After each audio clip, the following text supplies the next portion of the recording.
Now, I would like to invite Andrew Brownlee. Andrew is the Executive Director of Strategy and Knowledge in SOLAS. We're delighted to have Andrew here this morning. He's going to launch our conference, and we're very privileged and excited as we're going to get a preview of the forthcoming guidelines for family literacy practice in the education and training boards across Ireland. So you're very welcome to Ennis, Andrew, and we're delighted to have you in Limerick and Clare Education and Training Board.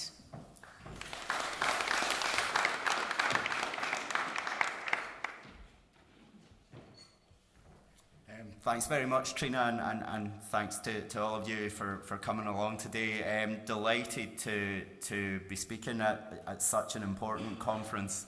Very conscious of the long history that Limerick and Clare Education and Training Board has in the family learning space, and indeed in the VECs which went before them. I think George mentioned the 25-year anniversary of family learning in Clare, and you really are the kind of pioneers in this space, and it's great to see you do something so important and so kind of internationally focused to try and bring the issue of family learning to the forefront. And that's something that we are very interested in encouraging and supporting as SOLAS, as the body, funding the further education and training system, and the body kind of setting and overseeing the strategic direction for the system. And so anything we can do to help, we're very interested in. And we're also very interested to hear the discussion and hear about all the good practice which is going on in the family learning space. I think from my own point of view, family learning is such an important aspect of the kind of the literacy and numeracy provision from ETBs, and also part of the kind of wider further education and training approach. It really is the way that we can start to break down some of the barriers to kind of active inclusion of citizens. It gets people engaged in learning for maybe the first time, or certainly for the first time in a long time. And then it gives them a pathway to kind of further develop themselves kind of personally, socially, and in terms of the skills that they need to kind of ultimately perhaps secure and sustain employment. It's an absolutely critical part of the kind of FET portfolio, if you want to speak of it in that way. I suppose I was really struck. I'm quite new to further education and training. I came into this job kind of in January last year, having spent some time working in kind of higher education.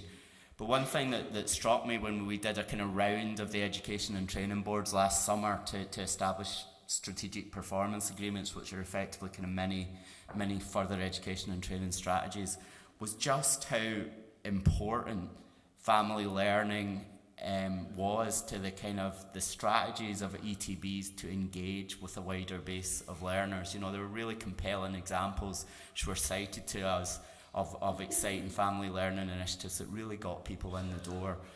So it's great to kind of see that come out in very strategic discussions from ETBs, and then to be followed up with something like this.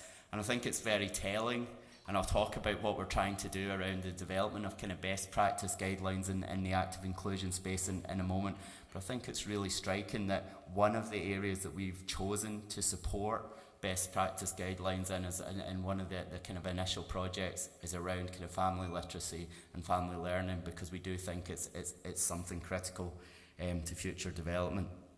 I suppose just on that, my director of kind of active inclusion, Roisin, will talk to you later on in a bit more detail. But what we're really trying to do in SOLAS is take a real strategic approach to active inclusion. Really clearly articulate the role of further education and training in that space, the value of us being in that space, and I suppose use the incredible knowledge we have to kind of improve practice, develop practice, and maybe influence, wider policy around this as well.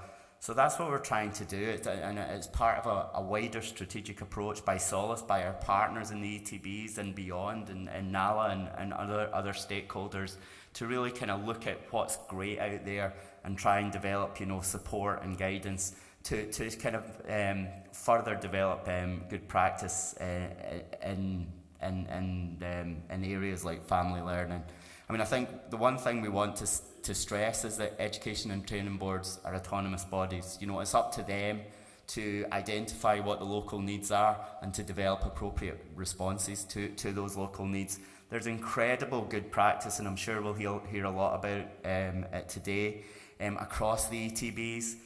But we need to, I suppose, just share the learning and experience to ensure that focus on kind of continuous improvement and ensure that we're able to really show the kind of the impact from things like family learning. I mean, I think it's great to see in the conference programme, you know, a learner who has actually, you know, taken part in family learning initiatives with Margaret later on, and who has kind of come through that pathway, because that's the way that we can show the impact of initiatives like family learning, and that's what we're really focused on getting there.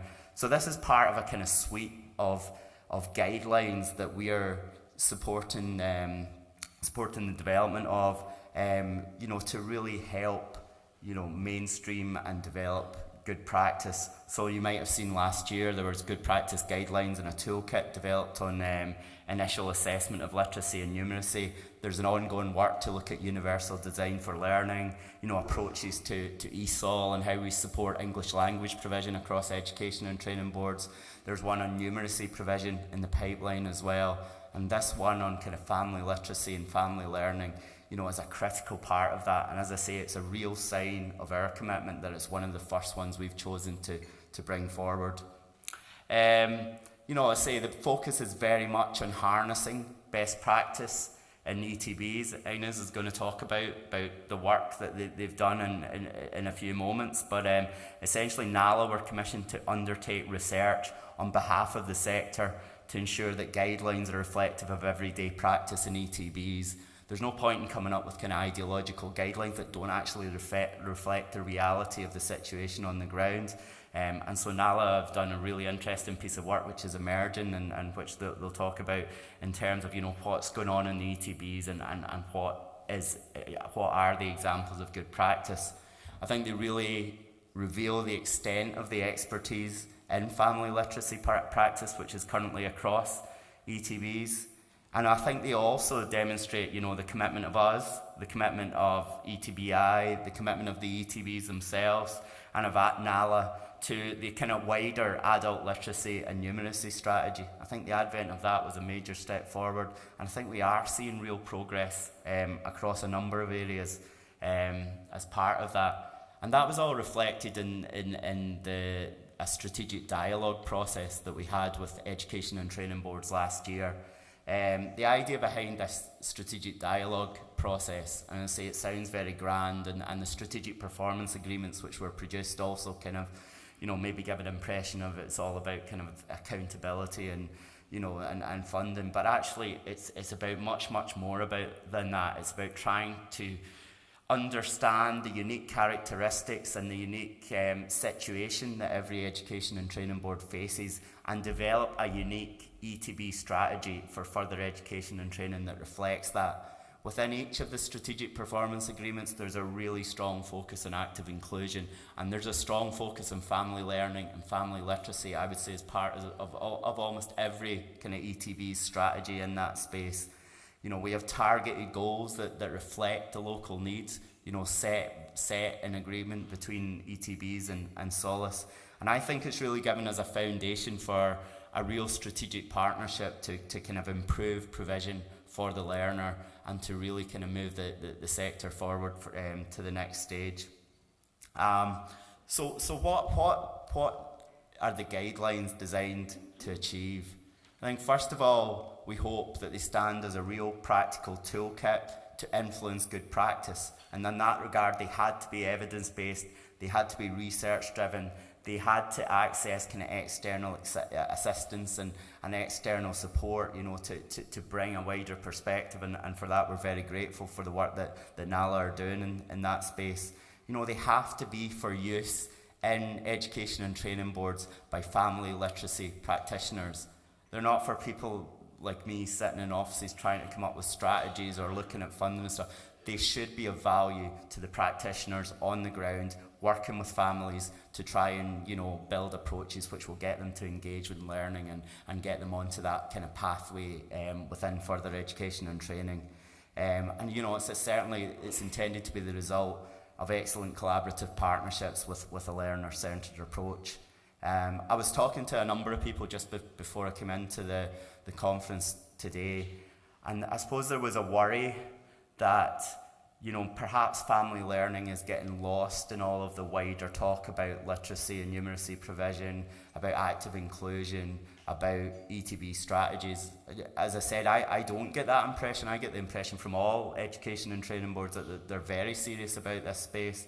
They can all bring forward examples of things that they're doing in this space, but I do recognise that there is a worry that this very important aspect of provision isn't lost, you know, as we kind of develop the future approach. And one of the main things that I think these guidelines can do is actually give a bit more profile and a bit more focus on the issue of family learning and family literacy as a critical part of further education and training, and as a critical part of our strategy for active inclusion. So I think that's one of the things it'll do, and you know, just by being there, just by being out there and being something that we can use to communicate what we're doing. I think it will be hopefully of real practical use in education and training boards, you know, to actually use to develop their provision and develop new approaches, and, you know, build on the very good stuff that's happening by looking around at other approaches and learning from that and building on that. And I suppose for us as SOLAS, as a body that's responsible for setting the next further education and training strategy, for submitting it to the Minister for Education and Skills, and it's something we'll be working on throughout this year, and also as the funding body, it gives us a focus as well, so that when we're having, you know, strategic dialogue discussions with ETBs, or we're going through the annual kind of planning and funding process, we can look at the good practice guidelines, and we can look at what education and training boards are doing in that space, and we can make decisions, you know, on funding and you know, how we support ETBs and how we work with ETBs, you know, to try and make sure that it remains a core and a central part of what we're doing within the further education and training system. So look, I just want to wish you well in the conference today. I'm looking really forward to hearing all of the speakers. I think it's a fascinating topic. It's something, as I say, we need to give a higher profile to. I think this conference is a good start. I think the guidelines will be a next natural step, and we hope to have them released for, you know, following the conclusion of the research later on this year. And you know, I just think this is part of how we need to move forward. Everyone in a room talking about what we do that do successfully, and how we can learn from each other, so that there's really effective approaches moving forward. So best of luck with the rest of the 2 days, and thanks for your time today.